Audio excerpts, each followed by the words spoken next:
Welcome to the lecture. Today we will see branching code in Python. So we will see if, then if and else statement. Then we will see the chained statements, and then we will see the nested if statements. So starting with the first one, that is the if statement. So the syntax of if statement is like this. If as the keyword, then comes the test expression, then colon, then over here indentation is very necessary. It means you have to give some space over here, and there will be the statements of block which will be executed if the test condition of the if statement becomes true. So over here in Python, the indentation is very necessary because in Python we do not have curly brackets to indicate the scope. So if these statements are inside the if statements, so if we have to indicate that, then we have to provide this indentation. So let's see the code. That is my, suppose I am taking the number equals to 0.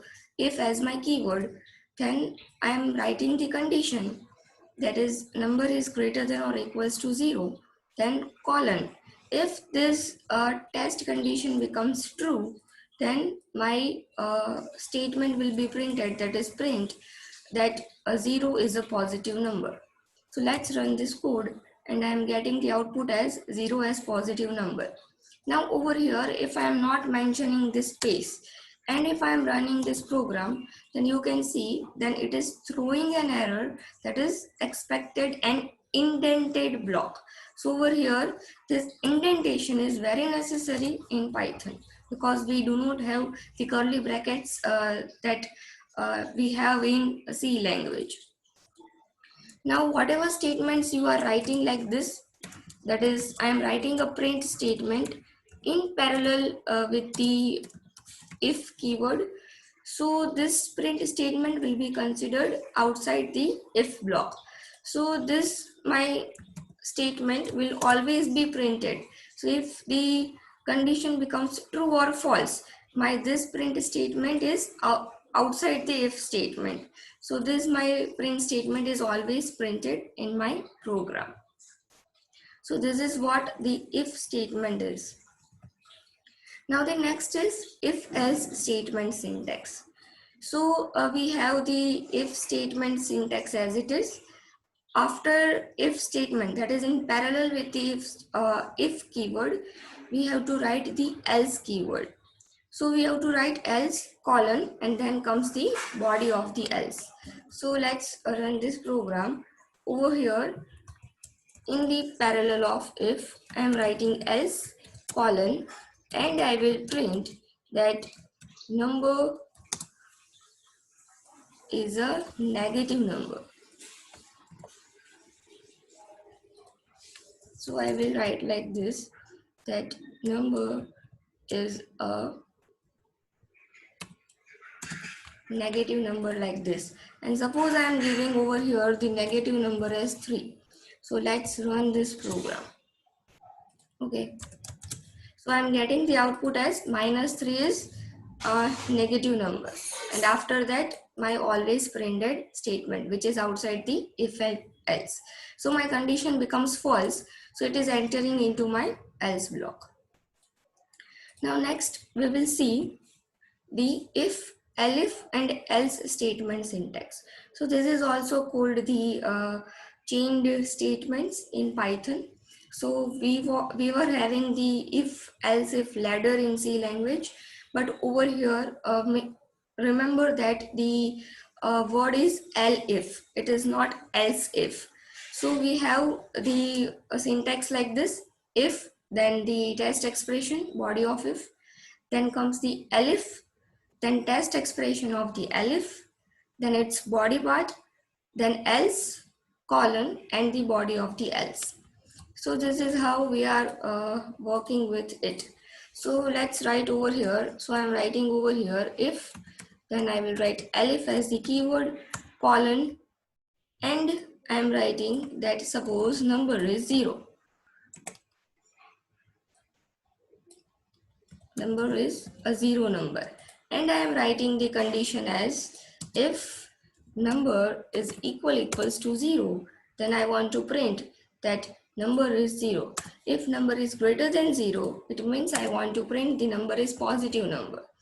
So now let's take number equals to 0. So I'm getting the output as 0 is a number 0. So it will first check the if condition. It becomes false, so it is entering into the elif. It becomes true. Whatever statement the body part is, it gets executed, and then the control flows from directly this statement to the outside if elif else statement, that is the always printed statement. So this is how the execution works in Python. Now we will see the nested if statement. So nested if means inside the if we have another if statement. So we have the syntax like this, if block, the body of if. Then inside the if, I'm again writing if test expression, body of if. And this if, we have to write the else keyword in parallel to this if. So this else is of this if, and the outer else is of the outer if. So you have to maintain this parallel lines so that your syntax will be correct and you can implement it, your program easily. So let's see this. So my nested if, suppose I'm writing, I'm taking a number from the user, that is number equals to input, that is enter a number. So whenever you are entering a number from the user, it is always in the string form. So I'm doing over here the explicit type conversion. So I'm just writing the float before, and then I'm writing input enter a number. So my string number will be converted into the float. Now I am writing the nested if, that is if the number is greater than or equals to 0. Inside if, again I am having the if else, and this else is the part of this if. So let's run this program. So it is asking me to enter a number. So I am entering a number as suppose 0, and I am running the program. So I am getting the output as 0. So my test condition becomes true. Again, it goes inside. My if condition again becomes true. It is printing 0, and then the control comes outside the nested if. So this is how the nested if works. Now we will see the different types of operators in Python. So starting with the first one, that is the arithmetic operator. So in arithmetic operators, we have addition, subtraction, multiplication, then division, modulus. What is this? This is the floor division. And then comes the exponent part. We have used all these arithmetic operators in our lecture 1. Now we will see the comparison operator. So greater than is the comparison operator. So what it will do, it will compare the two numbers. So it is called as the comparison operator. I have a number like this, that is x equals to 10 and y equals to 12. And I am printing that my x is greater than y, and I am printing whether the x is greater than y or not. So it will compare two numbers. So whatever the result will be, it will return in terms of true and false. So just copy that code and paste it over here, and I am having the value of x is 10, y is 12. This is my string statement, so it will be printed as it is. And this statement, it is without single quote or double quote, so it will evaluate as the expression. So my x is not greater than y. So when I run this code, I am getting the result as false. This is my string statement, so it will be printed as it is. So the comparison operator will compare two numbers. So it is the less than. If it is less, if the left hand side operand is less than the right hand side, then it will result in true. Then comes equals to. If both the operands are equal, then it will result in true, otherwise it will result in false. Then comes not equals to. then comes greater than or equals to, and then comes the less than or equals to. Over here the examples are given and the expected output is also given. If you want to try, then you can just copy the code into your notebook. Then comes the logical operator. So first one is the AND, then OR, and then NOT. So AND means it will result in the true if both the operands are true. So suppose I am having the two values, that is the x and y. So my x and y both values are in Boolean. So I am writing like this, that is the value of x is true, y is false, and I want that is x and y. So remember that uh, AND table, if both are true, then and then only it will result in true, otherwise it will result in false. So it is giving me answer as false. Now instead of AND, I am using OR. It means what is the task of the OR? If any one is true, then it will result me in true. So I am getting the answer as true. Similarly, we have the NOT, that is it will result in true if the operand is false. So I am writing over here that is not x, it means not true, so it will result the answer in false. Now next comes the bitwise operator. So the name is the bitwise operator, so it indicates that we have to do something with some binary digits. So over here it is my bitwise AND. This AND is my logical AND, and this AND is my bitwise AND. So what is the difference between the two? So over here it is the bitwise, so we have to deal with the binary numbers. So I have the variable like this, that is x equals to 10. So it will be converted into binary. So binary representation of 10 is like this. My value of y equals to 4 and binary representation of 4 in 8 bits. It is like this. Now I am taking that is x and y. So let's see what happens.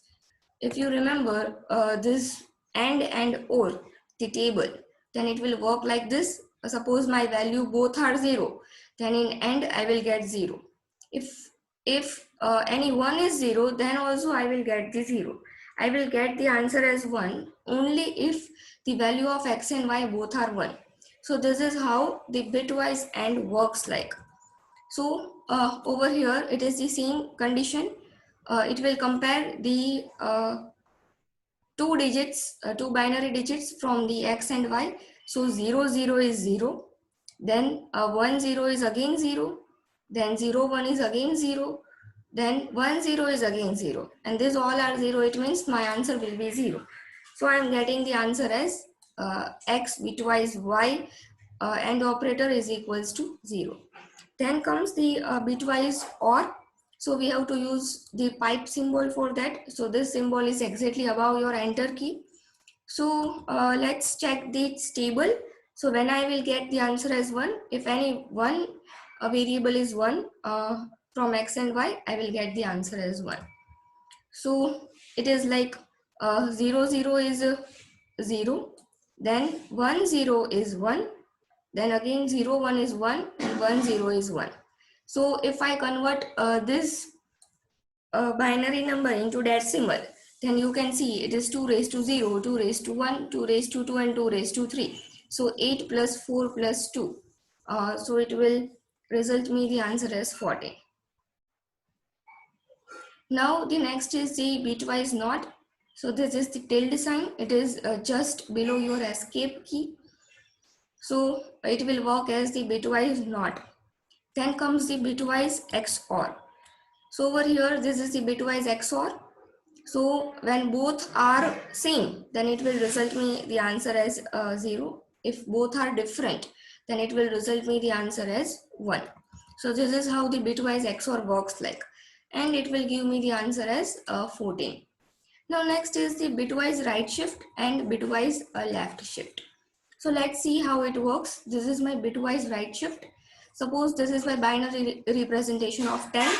So I have to shift all the operators, that is the two operators, to the right hand side. So I am shifting. So this two bits will come outside. These two bits will come here. this 4 bits will come here, and additional this blank space, we are adding the zeros in the blank space. So what is this? This is the binary representation of 2, that is 2 raised to 0 and 2 raised to 1, and everything is 0. So this is the binary representation of 2 is.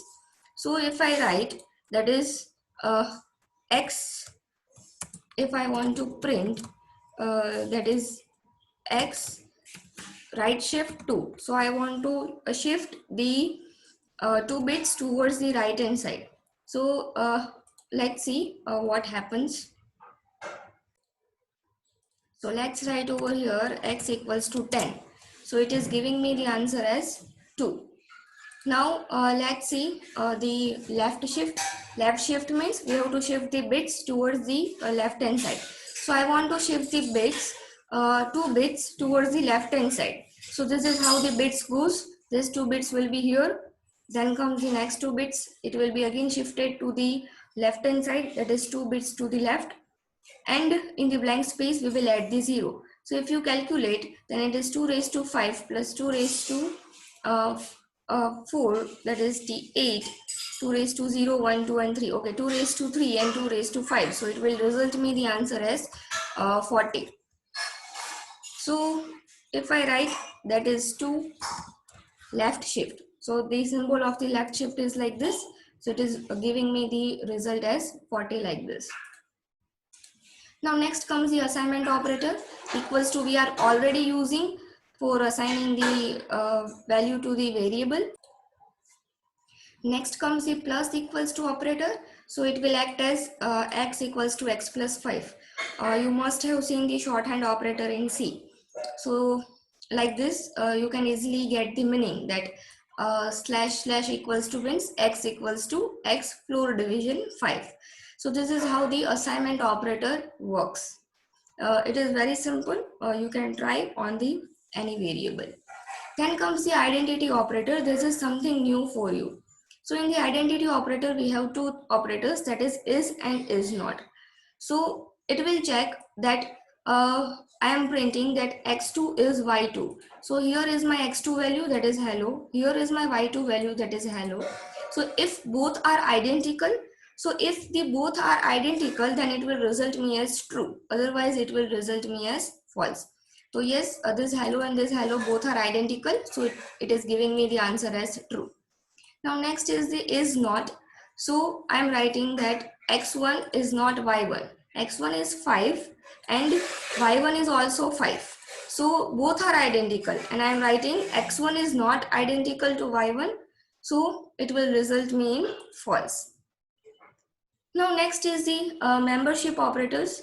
So in the membership operators, you have in and not in. So suppose I am taking this example, that is x equals to hello world. So I will write like this, that is x equals to hello world, and I am printing that whether my character capital H is present in my variable x. So yes, my H is there. So it will result me the answer as true. So let's write print over here. So X is present, H is present in my. Okay, fine. Suppose I am taking the variable as x1 because we have already used the variable x. So I am writing x1 equals to hello world. Whether my character H is present in x1, yes, it is present in my string. So it will result me in true. Now if I am writing whether my character Z is present in x1, so it will result me in false because it is not present. Now if I am writing over here the next operator, that is the not in.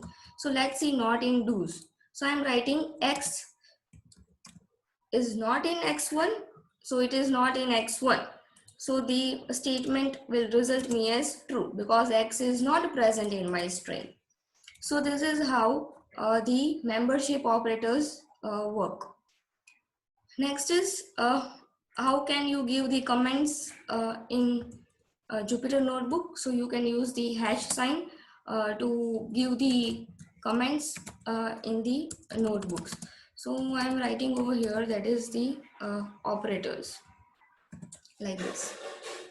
So you can give the comment. You can also save your file and you can download it as the Python notebook.